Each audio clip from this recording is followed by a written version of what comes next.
like to start with a personal question. Yes. How did you come to Stüssy? What's your background? Yes. So, Shawn and I were friends back in 1980. We met surfing and skiing. We both lived up in the mountains skiing. And Shawn started his surfboard business in 1980. I was a CPA, a professional and accountant, like with businesses. And Shawn would come to me for advice. How can he make his surfboard business make more money? What should he do? And Shawn, we would talk long about his vision for clothing, but he had no money. You see, he was just making surfboards. And we would talk, and I would say, Shawn, I think we could make a business, you and me. But it took him 2 years to get the thought in his mind that, yes, I want a partner.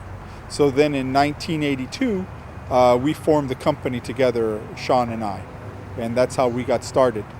He, at the time, was selling surfboards, very new way, very forward paintings on the board, but very innovative designs and shapes, very high performance and much sought after. All the professionals were riding the surfboard because it was so good.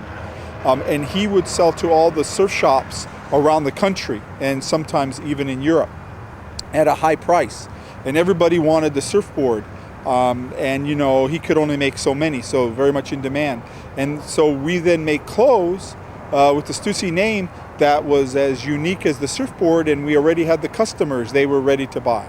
So that's how we started with the surf shops, small, that had the surfboards. What kind of clothes were you selling at the beginning?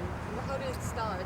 Yes, we started very slowly because while I had some money, I did not have very much, and Shawn didn't have any money. So we would make the t-shirts that go with the surfboards, different logos, creative logos, 2 or 3 different t-shirt logos at a time. And then we would do one sweatshirt. After about 6 months to a year, we wanted to do one short that goes with the t-shirts. And then we did one pant. And then we did 1 or 2 woven shirts with the prints, wild prints, big old paisleys, very fun, but very unique. And so then after another couple years, we made a little more money and we grew bigger and did a couple more pants and another short and a bathing suit. And so we grew very slowly on the profits that we made from the first cuts as we added customers. So in the beginning, it was just you and him. And then how many people were there at the beginning, and then how did it develop? Yeah, the first 2 years, it was just Shawn and his wife, Vicky, at the time. And then I was not being paid, but I would come and deal with the business after work and so forth. After about 2 years, say 1984, we hired our first person to help with the shipping and to just be there to answer the phones. But even by 1986, 1987, when Emmy came to work for us, 85, 86, we still maybe were a very small company, 5 people, 6 people. It wasn't until 1990, 1991 that we started hiring so many more people. And who was buying your clothes at the beginning? Yes, at the beginning, it was the kids that understood the surfboards. It was the kids that were the good surfers that came in to pay so much money for the Stüssy surfboard, and they recognized the clothes were different and they wanted to buy those too. And then just the average kid coming in the surf shop would see the clothes were different, would see the kid that he respected surfing wearing the clothes, and he would want it too. So in the beginning, it was a very small group of kids who recognized the difference, and it was worth paying more because our clothes were more expensive. So they had to have a reason to pay that extra money. The name did not mean that much to them at the time. It was so small, but they noticed that it was cool enough. The guys that they respected wore it so that they would buy it then. It wasn't until later, much later, 89, 88, that it got to be big enough that the name had a reputation outside of the local surf shops, and then people generally who did not even understand the surfboards started buying the clothes. You just mentioned that the clothes were different, which probably also means that at that time it was something very unique and something new on the market also, to put surf style into street style. Could you explain that a little bit? Yes, in fact, when we started making clothes, I vividly remember the shop owners would say they don't like it. that they did not understand it. Why are we doing dark colors, or why are we doing such strange bodies? Because everybody else made the tight body, we make the loose body, and everybody else would be doing the bright colors with the blocking or the loud prints. And we would say, well, we understand that that's what everybody else does, but this is what we want to wear, and this is what we want to make. And they would say, well, you make it this way and we'll be able to sell it better, we'll be able to buy it more. And they say, while you're at it, please make it cheaper.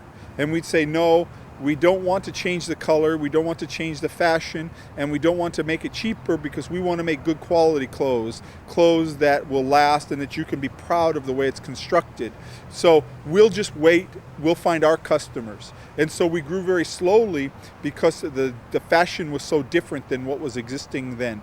But over time, the fashion moved our direction, from the bright colors and the loud prints and the too tight clothes and the poorly made clothes, to the darker colors and to the more fashionable silhouettes. So all of a sudden, where we were one time on the fringe doing things that the store owners said we don't understand, but kids would come in and buy in small quantity, all of a sudden we're right in the middle and everybody wants what we have, and we're the one that was known for having done it. Past a little bit. I will come to the present later. I would like to know what your attitude was when you started, and how the lifestyle was. Were you feeling like kind of punky, surfy, or what was the feeling like when you started? Well, the attitude is an individual thing. We as a company, Shawn and I, we never had an attitude like we are punky or we are surfy. We were people who like to surf, like to snowboard, like to be outdoors, but also like to go to the city, to New York, like to dress up and go to the clubs, like the music.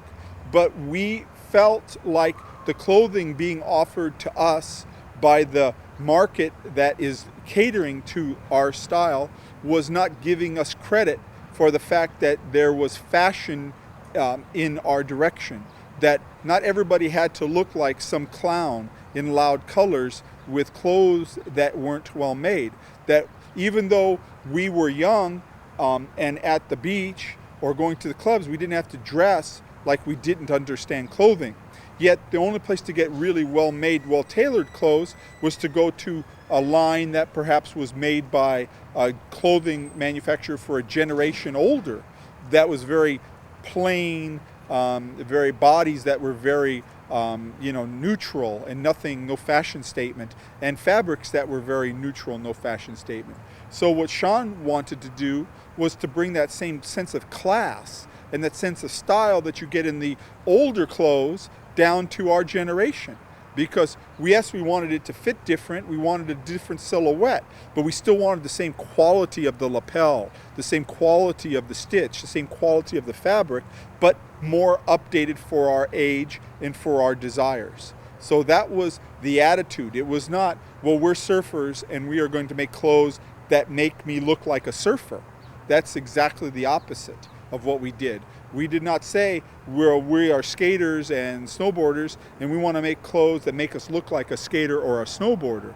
That's not true. We made clothes that we liked to wear to the club, that we liked to wear to the beach, that we like to wear just about town, but those clothes, maybe they fit loose because we thought the looser silhouette looked better. That was what we wanted to wear. They were more comfortable, they were more fashionable. We wanted to wear dark colors because they were more neutral and they were more, they did not stand out. They were more combinable and easier to live in. But we did not want to say, because we wear dark colors and we wear a little bit baggier fashion, that makes us a snowboarder.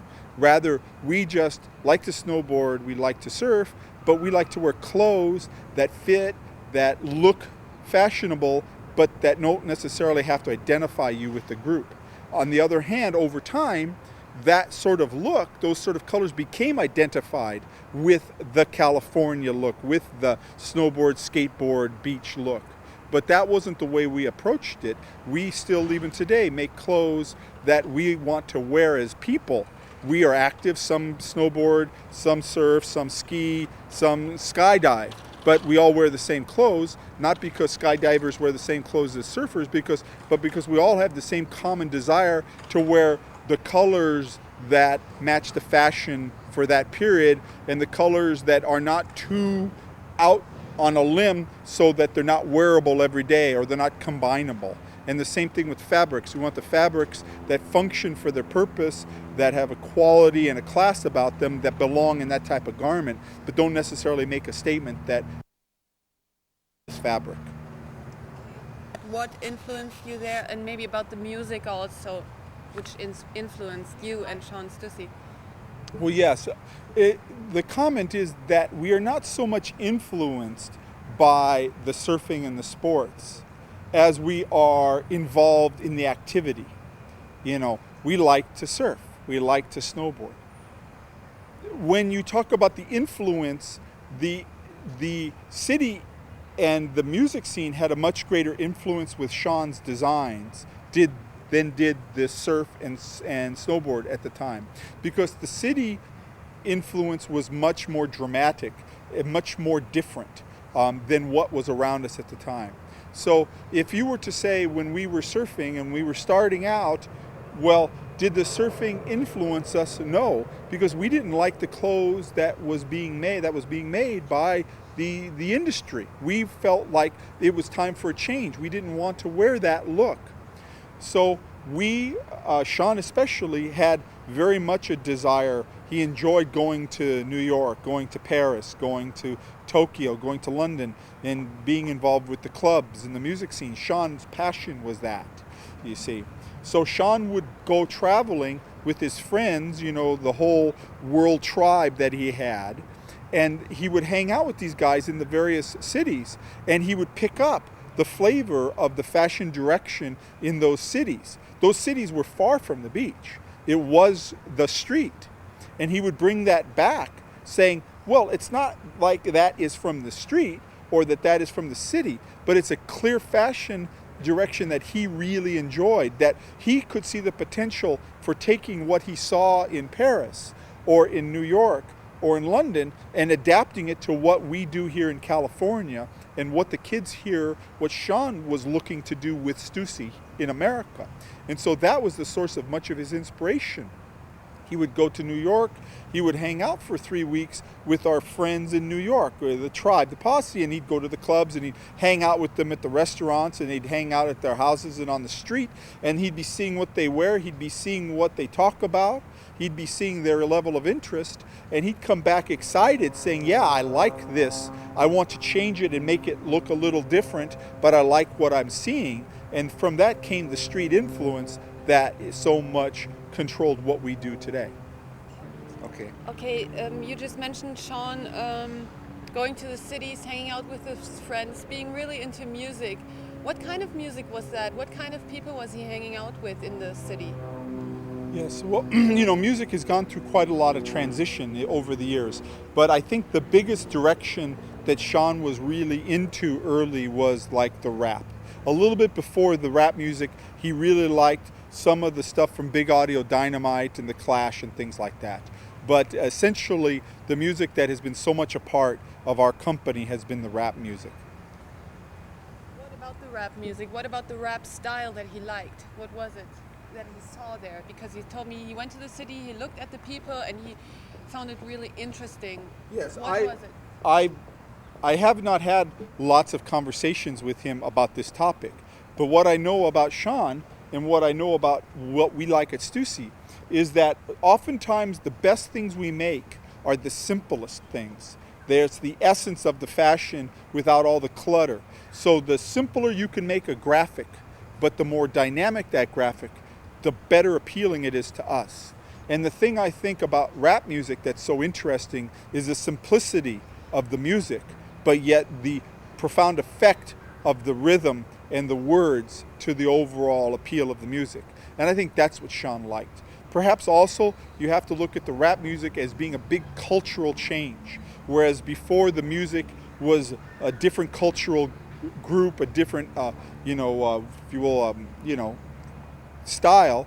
The rap music brought in a big influence with black groups and with a sort of a soulful blend of music that wasn't in the other music. And I think that also appealed to Shawn. It was a very fresh, different sound by people that had deep character because of their style, and he liked that. They were sort of, it was sort of like living through the music, living the style and learning more about the people. There wasn't this facade of a stage and these lyrics that were sort of poetic but really weren't down to earth. The style was more everyday life in a way that's almost conversational.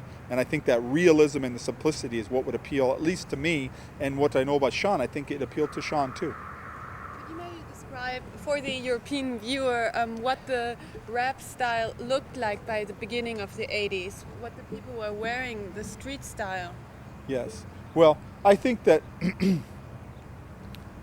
the rap style, as far back as I can remember, and my memory doesn't get so good going far back, but it's always been the very baggy clothes and the big oversized jackets and the black color with the gold jewelry. That's the rap style that I see going back as far as I care to remember. And I think that while the street style had some of that influence in it in terms of the dark colors, in terms of the looser fit, in terms of the more basic sort of service work clothes rather than the fashion clothes, if you know what I mean. They had the same influence, but that the street style was not as exaggerated. It was more everyday silhouette, where the rap style took it to that edge with the lower hanging and the baggier pants.